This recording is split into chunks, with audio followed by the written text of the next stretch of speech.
Listen up. We lock our kids in nurseries and feed them brightly colored lies to protect their fragile little minds. We pretend history was safe, waking prisons, cannibalistic starvation, child laborers dying in copper mines, imperial kidnappings. Today, we rip the pretty packaging off 33 bedtime stories to expose the horrifying human trauma rotting underneath. You've been warned. 1. The cheerful train story functions as an ideological weapon of early 20th century industrial capitalism, demanding endless worker grit. A tiny mechanical engine decides to rip apart its own structural integrity to haul heavy freight over a steep mountain while society applauds its willingness to ignore fatal fatigue. You shred your gears, you blow your boiler, and the overseers pat your smoking metal carcass on the back? It's corporate public relations politely asking the working class to embrace burnout with a big, psychotic smile. The bosses loved feeding this narrative to factory employees working 80-hour shifts. They framed self-destruction as a shiny moral virtue. You hand them your soul, your cartilage, and your sanity, and they hand you back a neat little rhyme about trying harder tomorrow. Work until you snap. They paint a smiley face on a suicide mission, convincing you that a shattered spine is the ultimate career achievement. Did your boss demand a burnout smile? A serial killer hides his depravity behind a VIP status and impeccable table manners. 2. Bluebeard echoes the real horrors of Gilles de Rais, a noble companion of Joan of Arc who used his vast wealth to hide the slaughter of peasant children. Society treats a literal monster as a pillar of the community just because his armor shines and his manners scream perfection. He lures innocent victims into a lavish estate, locks the dungeon door, and attends high society galas while the blood dries on his expensive leather boots. The terrified peasants knew what he did in the dark, but you don't arrest a man who owns the local real estate, commands the army, and pays the judges. You bow, you pour his wine, and you pray he ignores your family. Extreme wealth functions as an invisible shield against the justice system. The aristocracy ignored a basement full of mutilated corpses simply because the murderer threw fantastic dinner parties. Money buys amnesia. 3. The Flying Monkeys parallel the enslavement and displacement of Native Americans, contextualized by author L. Frank Baum's own violent anti-Native newspaper editorials. He turned the brutal conquest and mind control of an indigenous population into a quirky magical roadblock for a girl in shiny shoes. You strip a civilization of its land, rip away its autonomy, and then stitch them into tiny bellhop uniforms to amuse theater audiences. It's the great American hobby of turning other people's violent displacement into cute background scenery. The heroes skip down a yellow brick road paved over the bones of the locals. The author sat at his desk, penned furious calls for ethnic cleansing, and then drafted a whimsical fantasy script before lunch. We take raw historical atrocities, sprinkle some fairy dust on the wounds, and sell the trauma back to children in the form of adorable plush toys. Nobody questions the screaming primates. Fiction feeds on blood. Tearing apart a French countryside, a beast leaves a trail of corpses. 4. Red Riding Hood mirrors the Beast of Gévaudan, an 18th century predator panic in France that killed over 100 people. The French crown got involved in a local wolf hunt, turning real bloodshed into the world's first international horror franchise. A massive animal rips apart actual peasants, and the king sends his elite dragoons to shoot it, turning a rural tragedy into a nationwide media circus. It's a local public safety announcement delivered with actual teeth. You don't warn kids about strangers with gentle metaphors. You tell them a forest demon will chew their face off if they stray off the dirt path. They transformed unhinged rural terror into a marketable cautionary tale for disobedient toddlers. Survival requires constant paranoia. We just gave the ancient woodland threat a cute red cape and a catchy dialogue sequence. Stay home today. 5. Quasimodo likely originated from a real humpbacked stone carver working at the cathedral during Victor Hugo's time. A famous author observes a deformed, exhausted laborer from the shadows using his daily misery as raw material for a Gothic bestseller. A guy hauls heavy stones up a scaffolding with a broken spine, sweating through his rags while a wealthy writer takes notes on his suffering to secure a publishing deal. Fiction grants you immortality, but only after history ignores you and treats your strenuous labor as social invisibility. We consume his pain as romantic tragedy. The working class bleeds into the mortar of the church, and the elite class turns that blood into a theatrical masterpiece. The cathedral looks beautiful, but it stands on the shattered vertebrae of nameless men. They steal your agony, bind it in premium leather, and sell it to aristocrats who weep over the fictionalized version of your miserable reality. Art exploits everyone. Exploits. A teenage girl risks horrific physical mutilation just to avoid cosmic annihilation. 6. In the original text, mermaids possess no soul. The ultimate tragedy isn't losing the handsome prince, it's dissolving into sea foam and existential nothingness. She trades her voice for a pair of bleeding legs, walks on knives for a guy who marries someone else, and then evaporates from the universe. It's a theological dread of non-being, sanitized by corporations because processing cosmic annihilation between catchy musical numbers is bad for merchandise sales. We removed the suffocating religious terror and replaced it with a dancing crab. The ocean doesn't care about your high school crush. It wants to consume your consciousness and scatter your atoms across the tide. You lose the guy, and then you lose your very existence, fading into the salty breeze while the royal wedding party cheers on the deck and eats cake. It's a brutal universe. Embrace the void. 7. The famous pig story mirrors the Highland clearances where powerful landlords destroyed vulnerable tenant homes to force them off the Scottish land. A massive, destructive entity demolishes your home, while society pretends it's just a hungry animal looking for a snack. The authorities ride into town, burn your straw roof to ashes, smash your wooden framing, and evict your starving family into the freezing rain. The brick house pig isn't a dedicated hard worker. He's just the only tenant who managed to hire a ruthless lawyer before the aristocratic landlord arrived with the torches. We hide the vicious reality of class warfare behind a silly fable about farm animals blowing air. Real estate barons always behave like apex predators. They don't huff and puff.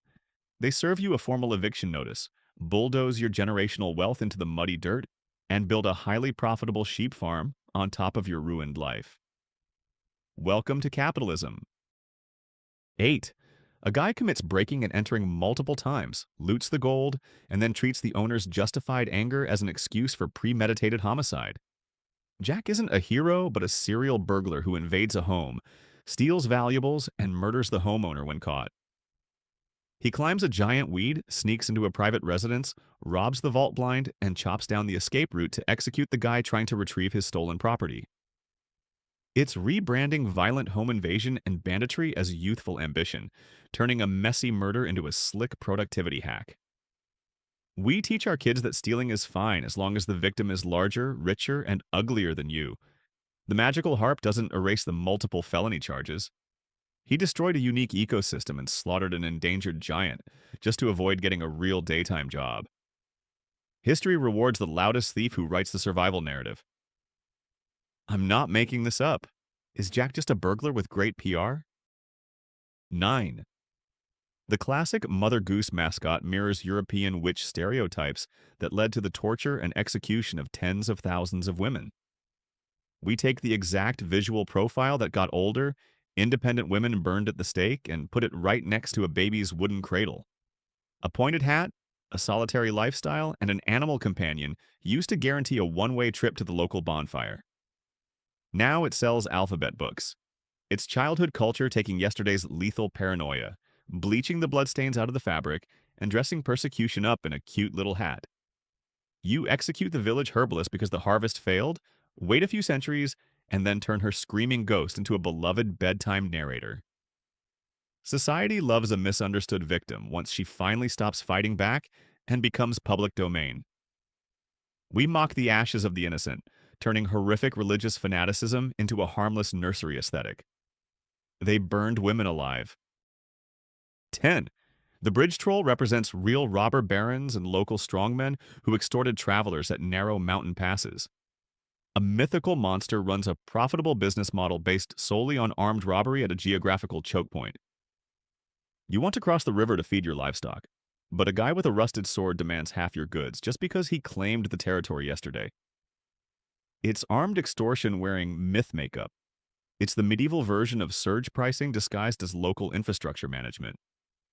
The goats didn't use clever negotiation tactics, they just brought a heavier hitter to smash the mobster's skull into the cobblestones.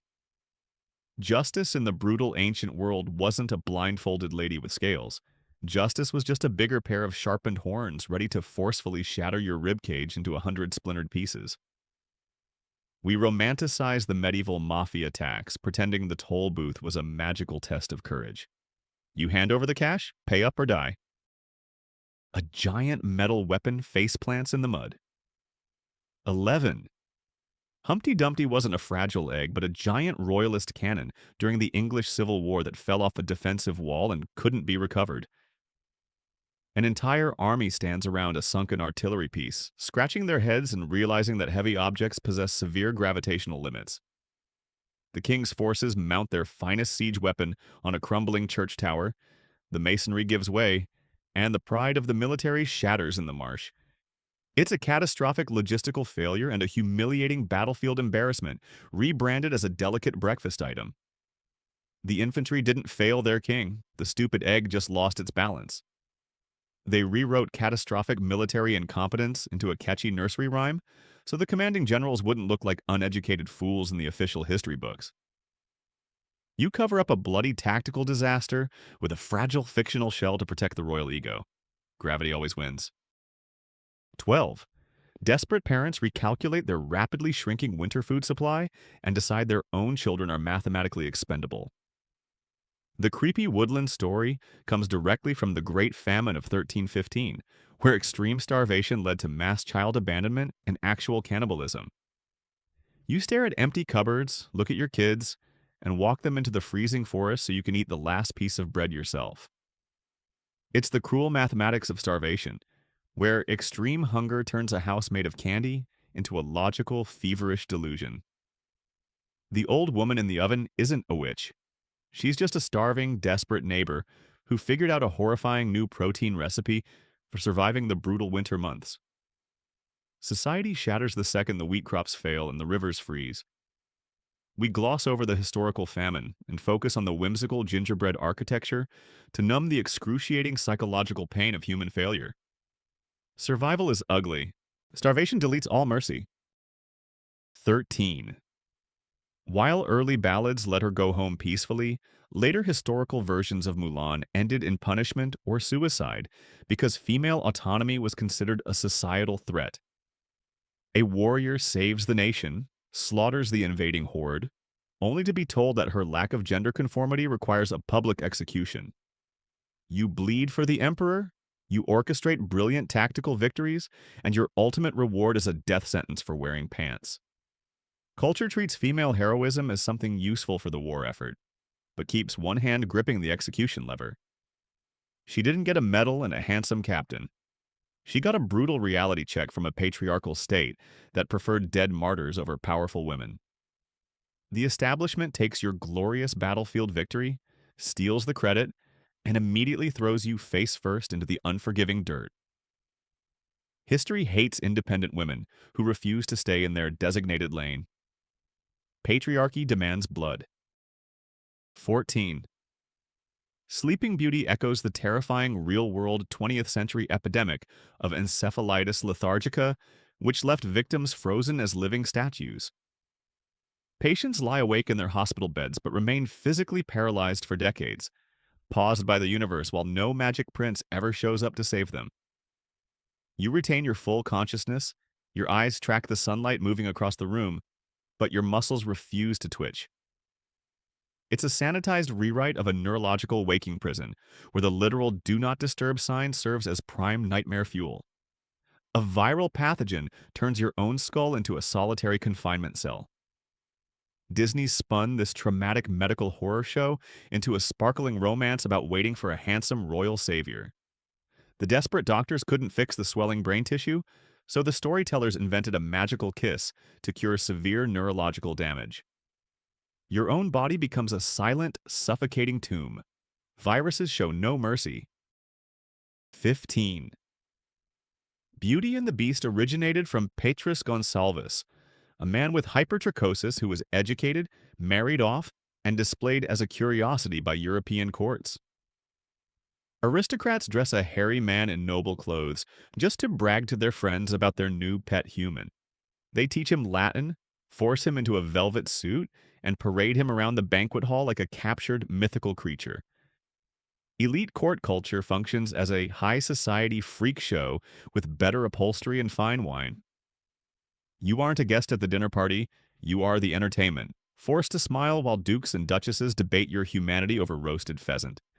They turned a man's genetic condition into an exotic circus act for the ruling class. We pretend it's a heartwarming tale of discovering inner beauty, ignoring the grim reality of human captivity. The true monsters wore powdered wigs, sipping champagne while mocking the guy locked in a golden cage. Society lacks a soul. 16. A talking swamp creature demands to sleep in your bed, so you pick it up and fastball pitch it into the fireplace. The original spell wasn't broken by a tender kiss, but by the disgusted princess hurling the frog against a stone wall. You cure a magical curse not through love, but through the sheer blunt force trauma of smashing a wet amphibian into heavy medieval masonry. It's an unhinged lesson in magical assault management and brutal physical therapy. Forget the gentle power of affection. You fix your supernatural problems by applying overwhelming kinetic energy to the source of the annoyance. The princess didn't want a husband. She wanted the slimy pest out of her royal chamber. Violence solved the problem, shattering the curse along with several of the creature's ribs. We sanitized the story because teaching children to throw animals at the wall felt like a liability. True love requires a severe concussion. Would you fix a magical curse with violence? 17. The Mad Hatter represents real Victorian hat makers who suffered severe neurological damage from industrial mercury poisoning. Society decides that stylish headwear is worth destroying the nervous systems of the working class by age 40. A guy spends 12 hours a day inhaling toxic fumes in an unventilated workshop just so a wealthy banker can look sharp on a Sunday afternoon. It's a whimsical tea party acting as an industrial factory accident trying to have good table manners. His trembling hands and psychotic ramblings weren't a quirky personality trait. They were the horrific symptoms of a brain dissolving in heavy metals. Capitalism treats human health as a cheap, disposable ingredient in the luxury manufacturing process. You die drooling in an asylum bed, just so a British lord can tip his shiny top hat at a carriage. They rebranded deadly occupational hazards as a fun little wonderland. Hats require human sacrifice. Poison makes great fashion. 18. You spot a dozen assassins hiding in your courtyard, so you casually heat up a vat of grease and turn them into human soup while they sleep. Morgiana deals with the 40 thieves not via mystical artifacts, but by boiling them alive in their hiding jars using scalding oil. She skips the heroic duel to cook humans in clay containers because pre-modern warfare didn't care about elegance. We swap out magical cave words for a visceral display of industrial-grade revenge. She didn't grab a sword. She chose the most agonizing, skin-melting execution method available in a medieval kitchen. Home invaders get turned into a terrifying warning for the next group of bandits. The story doesn't celebrate clever, magical tricks. It celebrates ruthless, unapologetic efficiency in the face of danger. You don't read them their rights, you deep fry them in their own ambush spots. I'm not making this up. Is boiling invaders alive just efficient home defense? 19. Cinderella traces back to Rhodopis, an ancient Greek slave in Egypt whose sandal was dropped by an eagle before the reigning king. An enslaved woman realizes her only ticket out of being legal property is a random giant bird acting as her unexpected lawyer. You spend your youth in chains, scrubbing floors for brutal masters, and your salvation relies solely on avian intervention, dropping a shoe in a royal lap. We file the serial numbers off an ancient slave society because ordinary reality is too ugly to sell without glowing carriages and glass footwear. The fairy godmother is a modern invention designed to hide the iron shackles of antiquity. Romance requires a staggering amount of historical whitewashing to seem palatable to a modern audience. They erased the brutal reality of human trafficking just to sell glittering princess dresses to your oblivious kids at the theme park. A gilded cage replaces the iron chains. History loves an upgrade. 20. The real historical origin of King Arthur points to a post-Roman British warlord fighting in mud, famine, and total societal collapse. Knights in shining armor are replaced by starving, violent men, trying not to become tomorrow's cautionary mound of dirt. The Roman legions abandon the island, the infrastructure crumbles, and a desperate commander rallies a militia just to keep the local scavengers from burning the village. Camelot strips away its imaginary luxury, revealing a desperate emergency government that just happened to have access to horses. The legendary Round Table wasn't a philosophical debate club. It was a war council for exhausted men, fighting over scraps of grain in a freezing swamp. We took a bleak, terrifying, apocalyptic wasteland and draped it in velvet banners to make the despair look noble. The magic sword is just a rusty piece of iron pulled from the corpse of a dead centurion. Reality is a butcher shop. Myths hide the filth. 21. The magic lamp tale wasn't in the original Arabic manuscript. It was told by a Syrian traveler recorded by a Frenchman and bizarrely set in China with Islamic flavor. A story supposedly happening in the Far East features characters acting like Middle Eastern sultans because geography was treated as a mere suggestion. A European author sits in a parlor, listens to a folktale, and blindly throws darts at a world map to pick a location. Global folklore does confident improv without a map, creating a generic default fantasy of the mysterious Orient.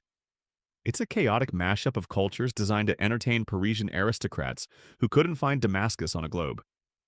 You mix 3 distinct continents into a literary blender and serve the resulting mess as an authentic piece of ancient mythology.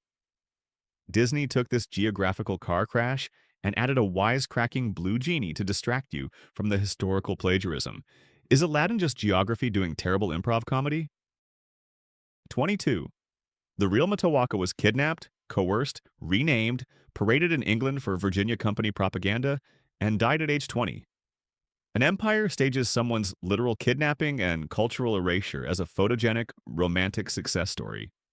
Armed colonists capture a teenager, hold her hostage on a ship, force her to assimilate, and ship her across the ocean to convince London investors that the indigenous people love their invaders. Colonialism never misses a chance to capture a youth and call the grim result excellent corporate public relations. They painted her in stiff English clothes, paraded her through toxic smog, and buried her far from her homeland. A horrifying hostage situation transforms into a celebrated, animated love affair featuring talking raccoons. We enthusiastically applaud the systemic destruction of her indigenous identity, framing her early death as a noble sacrifice for Western expansion. Think about that for a second. Did they romanticize an imperial kidnapping? 23. The royal Savannah story matches the epic of Sundiata Keita, the founder of the Mali Empire, who overcame weakness and exile to defeat a vicious usurper. Real dynastic warfare and state building get stripped of all the brutal bloodshed to make room for a singing meerkat.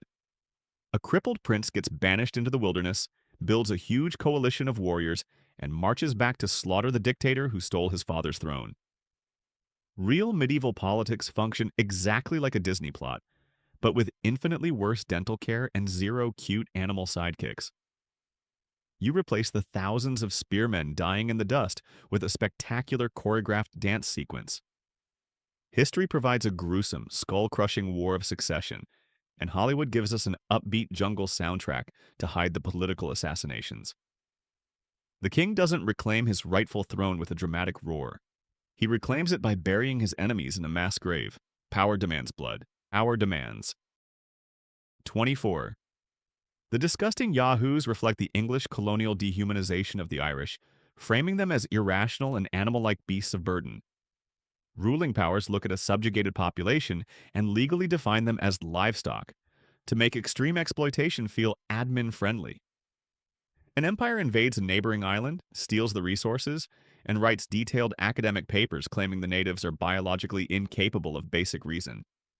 Cruelty dresses up in official vocabulary, proving civilization just needs a rhetorical shove to become an educated barbarian. You don't have to feel guilty about starving a village if your textbooks classify the villagers as wild apes. Satire reveals the grim mechanics of imperial propaganda, exposing how easily a society accepts mass murder when the victims are stripped of their humanity on paper.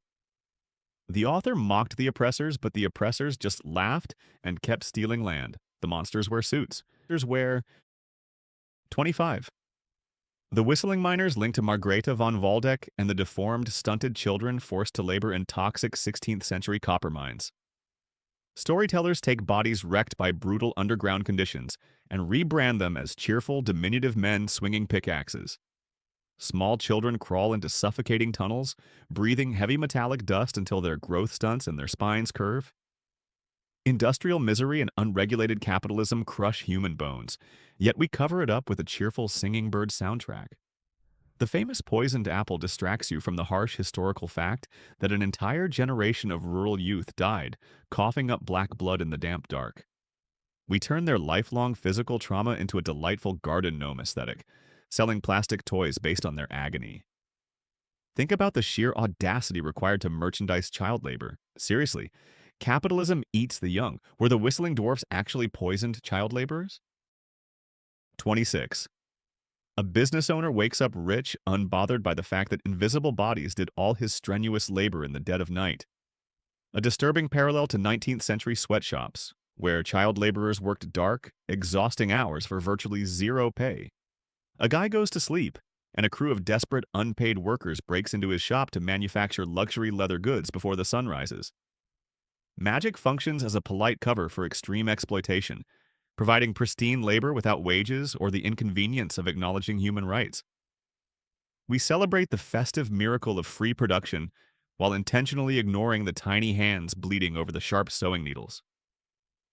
The ultimate capitalist fantasy is a compliant workforce that demands no food, requests no shelter, and conveniently disappears at dawn before the health inspectors arrive. The workshop is a crime scene wrapped in a bow. Profit thrives in the shadows. Greed hides in magic. 27. The rat catcher tale stems from a real recorded mass trauma in Hamelin in 1284, where 130 children vanished and never returned. A town loses an entire generation to disease or migration, and the elders decide they need a magic flute player to explain the gaping void. Parents wake up to find their kids gone, panic sweeps the streets, and instead of accepting the grim reality of a plague, they blame a colorful wizard. Folklore desperately adds spectacle and an eccentric exterminator because naked historical grief is simply too heavy to carry. You invent a whimsical supernatural scapegoat to avoid staring into the terrifying abyss of a mass grave. A catchy musical tune covers up the deafening silence of over 100 empty children's bedrooms. The town council drafted a myth to bury their own immense failure to protect the vulnerable. The rats were just a distraction from the real tragedy. The rats were innocent. 28. The Porridge Thief originally featured an ugly old vagabond, reflecting deep 19th century societal fears of the destitute invading domestic spaces. We replace a scary, trespassing homeless person with a marketable blonde toddler so the audience wouldn't be traumatized. A desperate wanderer breaks into a nice suburban cottage, eats the food, and sleeps in the beds, sending a shockwave of terror through the property owners. Raw middle-class panic wears a bedtime story smile, acting as an ancient home security pamphlet disguised as harmless folklore. Protect your hard-earned assets from the filthy, starving outsiders wandering the woods. Over time, savvy publishers swap the rugged intruder for a cute little girl to make the blatant property crime seem like an adorable, innocent accident. We sanitize our deep-seated paranoia about the lower classes by blaming a tiny girl with bad manners. Guard your porridge with a shotgun. Lock your doors tonight. 29. The long hair resonates with Saint Barbara, isolated in a tall tower by a pagan father who ultimately beheaded her for showing independence. A father decides that extreme solitary confinement is the most logical way to show parental affection and strict control. You build a windowless brick silo, throw your teenage daughter inside, and throw away the ladder just to keep her away from boys. Paternal authority treats female autonomy as a lethal threat, resulting in parenting directed by a paranoid prison architect. Love transforms into a terrifying, isolated hostage situation. We replaced the brutal historical execution with a magical glowing flower and a handsome thief, but the core psychological nightmare remains untouched. A father uses brutal stone architecture to crush his own child's unbroken spirit. Family dynamics act as a literal medieval prison, guarded by an egomaniac. Trust no one. Is a controlling parent worse than a fire-breathing dragon? 30. Farm animals realize their retirement plan is a rusty butcher's knife, so they form an impromptu gang to avoid an unceremonious execution. The musical animals team up solely because their owners plan to execute them, since their labor value dropped due to old age. A donkey's spine gives out, a dog goes blind, and instead of receiving a pension, they get marked for immediate slaughter by the farmer. It's a gritty labor union formed by the abandoned right before the brutal world can finish discarding them off screen. Once you stop generating measurable profit, the bosses sharpen the heavy axe. The only way to survive a ruthless agricultural system is to unionize with the other broken rejects and run screaming into the dark woods. We turned a desperate, frantic escape from a farmyard death row into a silly, upbeat musical comedy for toddlers. Your output determines your lifespan. Management wants you dead. The slaughterhouse always waits. 31. Royal Forest carried savage penalties for poaching, including blinding and castration, to protect aristocratic leisure. The state legally decides that a rich man's deer is infinitely more sacred than a starving peasant's eyeballs. You shoot a wild rabbit to feed your dying children, and the sheriff straps you to a wooden chair to gouge your eyes out with a hot iron. It's the inevitable result of a legal system acting like a villain with a gold crown, where survival requires checking the law's pockets. The famous archer wasn't just a cheerful guy in green tights. He was a violent armed insurgent fighting a giant government structure that valued animal conservation over basic human survival. When the laws are written by pampered tyrants, the only rational moral choice is to become a dangerous outlaw. They didn't rely on swords, shields, or a premium subscription to a VPN. Justice lives in the shadows. Does the law protect deer over starving peasants? 32. The terrifying chicken leg hut was originally just a raised Slavic storage structure meant to keep winter food safe from dampness and rats. Storytellers look at a perfectly functional wooden pantry on stilts and decide it obviously eats lost children and sprints into the dark woods. You build a smart architectural solution to keep your grain dry, and a few centuries later people claim your shed is a cannibalistic demon. Folklore steals a boring, real-world object, feeds it hallucinogenic mushrooms, and turns basic farming architecture into premium nightmare content. A cabin on wooden stilts prevents seasonal rot. A cabin on giant sprinting bird legs fuels centuries of unrelenting Slavic horror. We refuse to accept practical agricultural engineering without adding a generous sprinkle of deadly witchcraft and child abduction. Humans possess a weird obsession with turning ordinary landscape features into monstrous predators. Did folklore turn a simple pantry into nightmare architecture? Let's hit the brakes. Take a deep breath.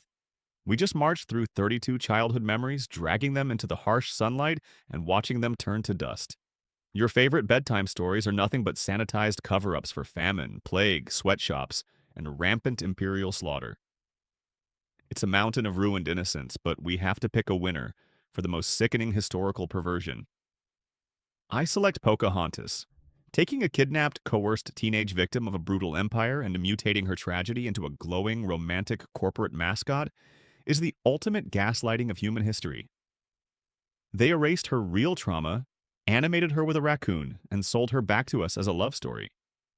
We applaud the destruction of her identity, framing her early death as a noble sacrifice for Western expansion. It's a masterclass in corporate deceit. Your childhood is a lie wrapped in a catchy musical number. Are you prepared for the one beloved classic targeted and burned by a fascist regime? 33. Bambi wasn't just a cute nature story. It was a 1923 allegory by Felix Salten for Jewish persecution, a hunted existence, and arbitrary death. That is why the Nazis banned and burned the book. Fairy tales never protected us from the darkness. They just gave the monsters better PR and catchy soundtracks. Innocence is a luxury. Survival is the only real bedtime story. Name the worst historical villain mentioned today in the comments, or demand a Fact 34 that we missed. The most unhinged, accurate edition gets a pinned comment next time. Drop it below.